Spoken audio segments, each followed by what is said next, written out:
माजिद साहब, अपनी बात जो आपने कही ना, उसमें बस एक चीज मैं जोड़ना चाह रही हूँ। आप गरबे को लेकर कह रहे हैं कि सब लोग करें, सब, इसमें किसी को रोकना नहीं चाहिए। जैसा ये अंबर ज़ैदी बता रही है, होली के साथ आपको कोई खास चिढ़ है क्या? देखिए, चिढ़ की तो बात ही नहीं कि मैंने तो नहीं, तो आप सिलेक्टिव मत हो जाइए ना। आप त्योहारों में भी सिलेक्टिव हैं। गरबे का मतलब आपने स्वीकारा है, जब आपने स्वीकारा है तो सारे त्योहार स्वीकार्य हैं। कोई फंक्शन ठीक है, कोई शादी भी, सिलेक्टिव बातें मत कीजिए ना सर। सिलेक्टिव बातें क्यों? आपको होली नहीं पसंद लेकिन आपको गरबा पसंद है क्योंकि वहां मुस्लिम लड़के पहुंच गए। देखें, जब ईद की सवैयां बनती है ना तो केवल मुसलमान के लिए नहीं बनती, रमजान के खजूर सिर्फ मुसलमान के लिए नहीं बनते, हिंदू मुसलमान सब मिलकर खाते हैं। लेकिन सर वहाँ जो हिंदू पहुंचता है ना, एक second sir, ma'am Sujata ma'am, एक सेकेंड मैं बता रही हूँ। माजिद साहब, वहाँ जो हिंदू पहुंचता है ना, वो अपना नाम अगर राम है तो राम बताता है, वहाँ नाम अब्दुल बता के नहीं जाता है। यहाँ पर भी नाम बदलने की जरूरत क्यों पड़ी? सवाल ये है ना सर। नहीं, नाम अपने छुपाने की क्या जरूरत थी? जो नाम था, जो पहचान थी, उसके साथ जाते, छुपाने की क्या जरूरत पड़ी सर? देखिए, यही मैं आपको समझाना चाहता हूं कि आप देखिए बजरंग दल की कैसी दहशत है इस देश में। अच्छा ठीक है, दहशत हो, ठीक है, ठीक, दहशत है भाई, अच्छी बात है। आप डर रहे हैं ना? ठीक, दहशत डर लगता है। ठीक, एक 100 बात की एक बात, जब भी कोई संस्थान कोई भी आयोजन करती है, चाहे वो सामाजिक हो या फिर कोई धार्मिक आयोजन करती है, उसके नियम और शर्तें उस संस्थान का अधिकार है। जैसे कि मानिए इंडिया टुडे कोई आयोजन करती है, उसमें कौन आएगा, कौन नहीं आएगा, कैसा ड्रेस कोड होगा, किसके पास आईडी होगी, दिखाना पड़ेगा। ये सिर्फ इंडिया टुडे का प्रोरोगेटिव है। उसमें कोई राह चलता व्यक्ति ये डिसाइड नहीं कर सकता कि मैं भी इंडिया टुडे कॉन्क्लेव में बैठ जाऊंगा जो मुख्य अतिथि है उसके साथ में। तो यहाँ पर भी ये बात लागू होती है। दूसरी बात जो माजिद हैदरी जी कह रहे थे, यहाँ गंगा जमुनी तहजीब का ढिंडोरा पीट रहे थे यूसीसी और ट्रिपल तलाक में, और जैसे ही बात होती है बोलते ये तो हमारा अधिकार है। खैर, लेकिन एक बात बताइए कि ये जब हिंदुओं के त्योहारों से इतना प्रेम है इनको, तो सिर्फ गरबा में क्यों इतना प्रेम है? नवरात्रि का व्रत भी करना चालू कीजिए ना, क्यों नहीं करते? छठ पूजा भी करना शुरू कीजिए, वो भी तो हमारा पर्व है।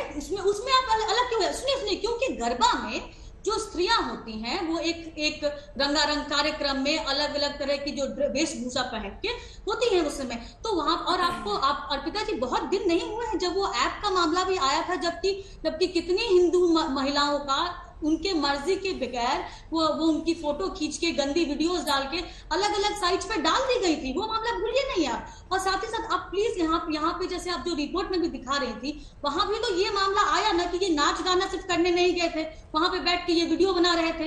वीडियो क्यों बना रहे थे? दूसरी बात, अगर आपको गरबे से इतना प्रेम है, सुनिए, ये देश स्वतंत्र है।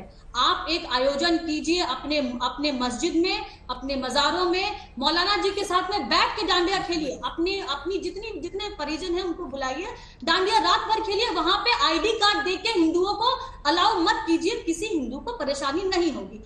तीसरी बात और सबसे इंपॉर्टेंट बात है कि आप एक बात बताइए, जब मक्का में नॉन मुस्लिम्स का जाना अलाउ नहीं होता है तो हम उसको मानते हैं कि हाँ ये धार्मिक स्वायत्ता है, ये वो डिसाइड करेंगे। वहां पे हिंदू तो प्रोटेस्ट करने नहीं बैठ जाता है, लेकिन यहाँ पे ये क्यों होता है? अर्पिता जी, ये कोई नई बात नहीं है। जब भी कोई हिंदू का त्योहार आता है तो आपको पर्यावरण सुरक्षा, जानवरों के प्रति ममता, वगपेटा, सब खड़े हो जाते हैं। ये एक एंटी हिंदू प्रोपेगेंडा है और कुछ भी नहीं है। और दूसरा, लेकिन वो दूसरे जो धर्म होते हैं उस पर बिल्कुल उनके मुंह में दही जम जाती है। और सबसे इंपॉर्टेंट बात जो ये सारे लोग आगे कहते हैं, संविधान संविधान संविधान, तो जिस संविधान की आप बात कर रहे हैं वही संविधान आपको भी ये हक देता है और मुझे भी यह हक देता है, और उस समारोह का आयोजन करने वाले, उसमें जाने वाली औरतों को भी यह हक देता है कि वो धार्मिक स्वायत्ता का पालन करें। और धार्मिक स्वायत्ता, बहुत बड़ी बात आपने कही है सैयद अब्बास। इसकी तो आजादी हर धर्म में है, आपके धर्म में भी है, हिंदू धर्म में भी है, हर धर्म में है। तो उसमें क्यों दिक्कत है? जब अगर कोई रूल या नियम हिंदू धर्म में बनाया जा रहा है तो उसको पालन करने में क्यों? या फिर आप ये कहिए कि आपको हर नियम से प्रॉब्लम है, आपको कोई कायदे फॉलो ही नहीं करने, सारे नियम आपके मुताबिक बनेंगे, सारे कायदे आपके हिसाब से बनेंगे, और जो कायदे बने वो आपको स्वीकार्य नहीं है। अर्पिता जी, 20 मिनट में डिबेट पे आऊं। मेरे तमाम पैनलिस्ट जो दोस्त हैं उनसे गुजारिश है, मैं किसी के बीच में नहीं बोला, कृपया करके मुझे 1 मिनट का समय दे दीजिए। सबसे पहले जो राजनीतिक विश्लेषक है सुजाता जी ने बिल्कुल झूठ कहा है आपके शो पे, ये सरासर गलत है। मोहतरमा, थोड़ा रिसर्च करके आइए या दोस्त को पूछ के आइए। हज में, मक्का मुअज़्ज़मा में हर जाति, हर धर्म को बुलाया गया है। हर एक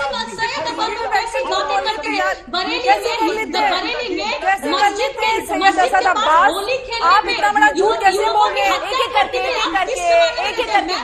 नहीं तो दे रहे हैं।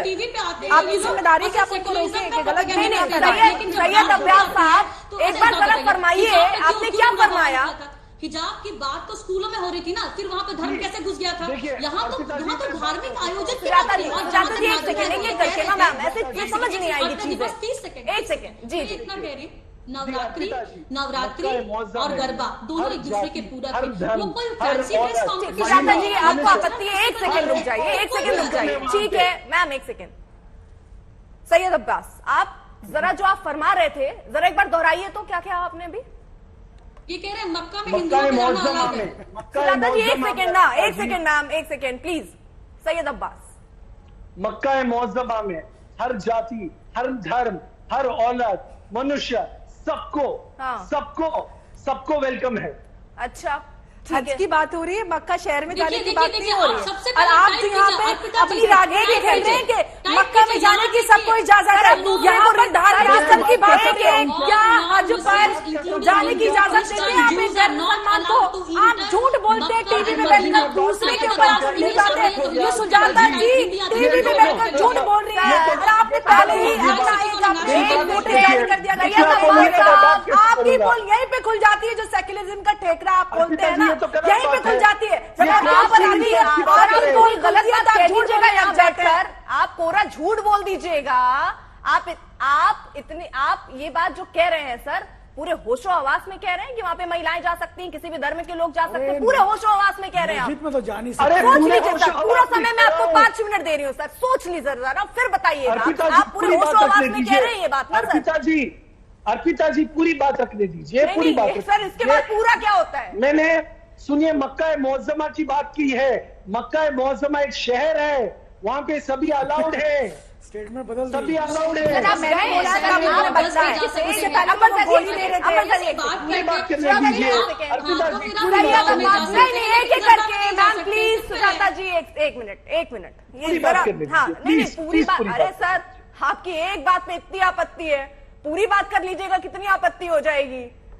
एक मिनट सर, आप गए हैं कभी? आप जहां का जिक्र कर रहे हैं, एक सेकेंड सर, आप गए हैं कभी? बोर्ड देखा है वहां पर आपने? क्या लिखा है वहां पर? गए हैं कि नहीं गए? जी देखिए अर्पिता जी, आप खिबले की बात कर रही हैं, मैं मक्का मुअज़्ज़मा शहर की बात कर रहा हूं। आप खिबले की बात कर रही हैं, मक्का मुअज़्ज़मा एक शहर है। आप पूरी बात तो सुन लीजिए, पूरी बात तो सुन लीजिए। आप खिबले की बात कर रहे हैं, पंडाल की बात हो रही है ना, मक्का मुअज़्ज़मा की बात कर रहा हूं। अहमदाबाद शहर की बात नहीं हो रही है, गरबा पंडाल की बात हो रही है ना। ये तो गलत बात है अर्पिता जी। गरबा पंडाल की बात हो रही है, अहमदाबाद शहर की बात हो रही है। आप प्रोड्यूसर से पूछिए मैंने क्या कहा। मैंने मक्का मुअज़्ज़मा कहा, मक्का मुअज़्ज़मा शहर है। मैं क्या कहती सुनाई दे रहा है आपको? मैंने खिबले की बात नहीं की है सर। आप मतलब आप शायद नहीं समझ पा रहे मैं क्या कह रही हूँ। मैं कह रही हूँ आपसे कि मैं भी गरबा पंडाल की बात कर रही हूँ। अहमदाबाद की तो बात कर नहीं रही थी, वहां पर आपको अपने स्ट्रक्चर से आप बता रहे हैं। चलिए एक सेकंड सर, समझ गए सर, दर्शक भी समझ गए सर, दर्शक भी समझ गए, सब समझ गया, सबकी मुस्कुराहट भी दिख रही है, सब कोई समझ गया सर। आप क्या कहना चाह रहे हैं ना, बहुत ही अंदर तक लोग समझ